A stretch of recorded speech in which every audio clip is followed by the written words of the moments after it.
Bonjour à tous et bienvenue dans Destination Bonheur. Aujourd'hui, je vais vous parler des cueillettes possibles en automne, que cela soit au niveau des plantes sauvages, ou bien des fruits ou des légumes cultivés. Je vais m'intéresser à ce qui est disponible à cette saison et bien sûr comment les cuisiner. Puis comment développer cette abondance en la favorisant. Et enfin, savoir quels sont les différents types de conservation possibles. Je vous montre tout cela? Je vais commencer par vous présenter ce qui est disponible à cette saison et comment les utiliser en cuisine. Et évidemment, comment les conserver afin de constituer un stock de nourriture avec les bons produits de votre jardin.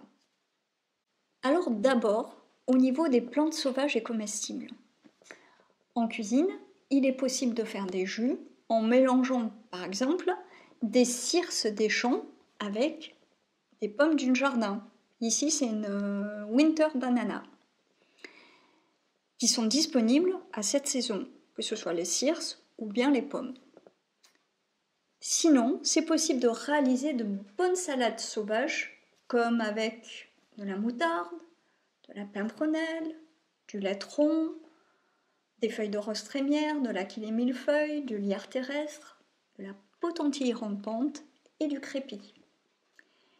Ici, nous n'avons pas besoin de conserver ce style de plantes car elles sont présentes jusqu'au début de l'été. Autre préparation possible avec les plantes sauvages, c'est de faire de bonnes soupes maison, comme par exemple de réaliser un mélange avec du plantain céolé, des pommes de terre et avec un peu d'oignon. C'est un délice. Si vous gardez vos soupes pour plus tard, pour cela, il faut les verser bien chaudes dans ce type de bouteille et de les renverser pour les stériliser. Surtout pour stériliser le bouchon de la bouteille grâce à la température de la soupe. À l'automne, c'est aussi la saison des fruits et baies sauvages. C'est le moment de récolter des pommes, des poires sauvages, des prunelles, des cynorrhodons. Soit nous consommons les pommes ou les poires directement, ou bien nous les préparons en compote. Pour les prunelles, nous avons testé cette année la lactofermentation, mais nous ne l'avons pas encore goûté, c'est un test. Et pour les prunelles, c'est aussi possible de les consommer après le gel, ou bien en confiture. Nous aimons consommer les cynorrhodons, soit directement sur l'arbre après une période de gel, car ils sont à maturité pour être consommés, ou bien dans les tisanes, ou sinon en confiture. Passons aux fruits du jardin. C'est la saison des châtaignes, des poires tardives, comme celle de la variété Caplan ou Chaplan, des kiwis, des kakis, des pommes, des nèfles d'Europe, des olives et enfin, pour finir, il y a aussi le délicieux fruit du feijoa ou goyavier du Brésil. Alors, pour les châtaignes, nous aimons les manger fraîches ou bien cuites au feu de bois. Il est tout à fait possible de les faire bouillir également pendant une vingtaine de minutes dans une casserole dans l'eau chaude et de le consommer ensuite. Au niveau de la conservation, nous les avons placés pendant une semaine dans un seau et nous avons changé l'eau chaque jour. Nous avons également pris la peine de retirer toutes les châtaignes qui flottaient, car souvent c'est celles qui sont abîmées ou bien verrées. Pour ce type de conservation, nous nous sommes inspirés de la vidéo de chez Loïc et Juliette de la chaîne Biodivers. On les salue d'ailleurs. Ensuite, nous avons placé les châtaignes dans une cueillette comme celle-ci, dans un endroit sec et ventilé. Puis, nous les récupérons petit à petit suivant nos besoins. Il est possible de les manger crus le mois suivant avec ce type de conservation, mais ensuite, elles sèchent. Donc, au besoin, il faut les réhydrater avec de l'eau. Pour la conservation, On peut aussi faire soit sous forme de crème de marron ou soit avec des marrons entiers à stériliser. Ah, on me dit en coulisses qu'on n'a pas vu les olives. Ah, pardon. Donc ça, c'est les olives. Alors, ensuite, on a vu les châtaignes. Passons aux poires tardives de la variété Kaplan ou Chaplan.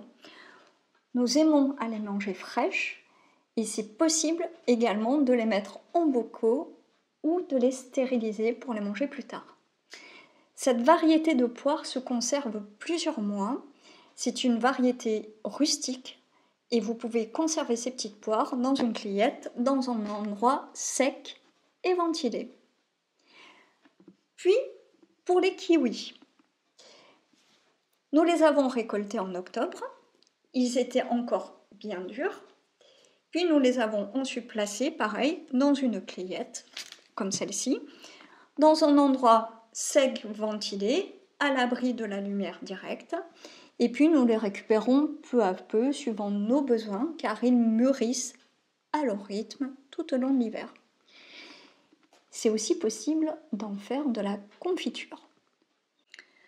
Pour les kakis, suivant les variétés, elles sont plus ou moins astringentes. Quand c'est le cas, pour les manger directement, il faut que le fruit soit bien mou, pour qu'il soit à maturité. Petite astuce, pour enlever cette astringence, c'est possible également d'enlever la peau. Il y a de nombreuses possibilités de conservation intéressantes pour les kakis, qui d'ailleurs peuvent éliminer cette astringence. Comme faire un cuir de fruits en prenant donc vos kakis qui sont bien mûrs et bien mous. Ensuite, vous les placez, vous les mixez, vous les placez sur une plaque de ce style-là, qui est un lèche-frite. Vous déposez au fond du lèche-frite votre purée que vous avez mixée, vous secouez, l'épaisseur doit faire à peu près 3 mm, et ensuite vous placez directement votre plaque, soit sur le poêle à bois, ou soit dans un four. Et vous laissez sécher jusqu'à temps que ça atteigne à peu près 1 mm. Et après, vous récupérez ce cuir de fruits que vous pouvez couper en morceaux. Et c'est juste délicieux. Ensuite, c'est possible de couper les kakis en deux et de les sécher, pareil, au-dessus d'un poêle, d'une cheminée, dans un déshydrateur ou bien dans un four. Sinon, il est possible de les suspendre après les avoir épluchés, comme propose Stéphane de la Clé des Champs dans une de ses vidéos. Et une dernière idée, c'est de faire de la confiture de kaki. Pour les nèfles, après les gelés, ils deviennent blettes et donc mous, par conséquent directement consommables. Sinon, il est aussi possible de les cueillir sur l'arbre et d'attendre qu'elles mûrissent dans un endroit sec et ventilé.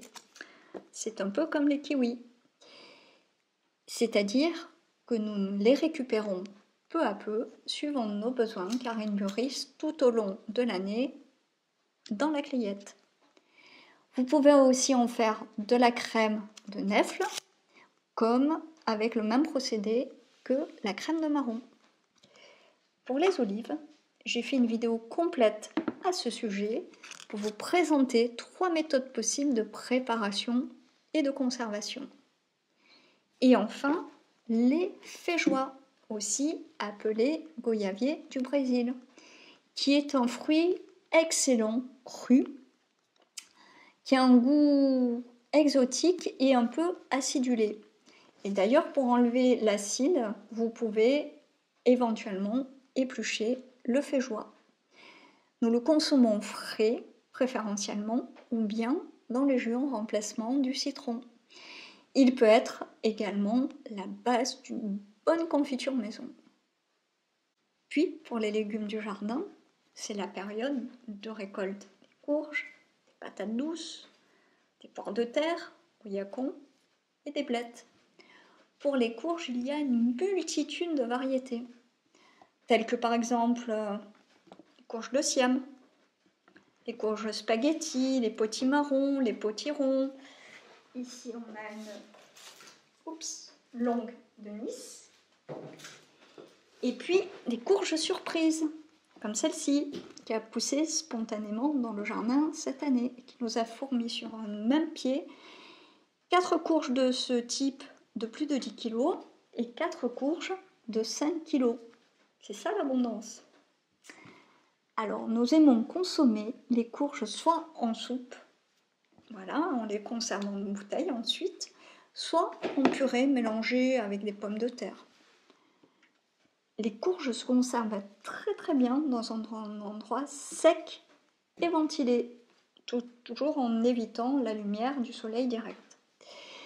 Elles se conservent pendant des mois.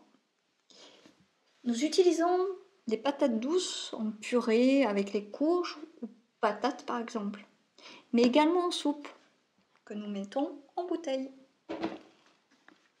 Comme les pommes de terre, les patates douces peuvent se conserver de la même manière pendant des mois. Nous consommons les poires de terre ou yacon de préférence crues. Et puis si vous laissez stocker un petit peu pendant 15 jours, 3 semaines, elles vont concentrer les sucres et ça sera un petit peu plus sucré au goût. Un peu plus sec, mais plus sucré. Quant aux blettes, nous les utilisons soit dans les jus ou bien à la vapeur avec des patates. Nous en avons des fraîches durant des mois, donc on ne les conserve pas. Vous allez me dire, mais comment obtenir toute cette abondance? Eh bien, celle-ci se prépare. Par exemple, pour les plantes sauvages et comestibles, il faut déjà laisser pousser naturellement dans son jardin des plantes sauvages en laissant des zones en friche. Et également apprendre à les reconnaître avec des livres ou des formations sur le terrain. De notre côté, nous reprendrons les formations au printemps prochain. Nous proposerons des dates à partir de mars prochain sur notre site destinationbonheur.org. Dans un jardin, il est possible de favoriser ces plantes sauvages et comestibles en apportant du paillage comme du foin et également l'utilisation de l'urine qui favorise toutes ces plantes sauvages. Celles-ci sont présentes en abondance dans les parcs, au bord des chemins de randonnée et même en ville, au bord des trottoirs coincés dans les fissures du bitume. Ces dernières en ville sont un peu polluées par l'environnement, mais en tout cas c'est l'occasion d'apprendre à les connaître.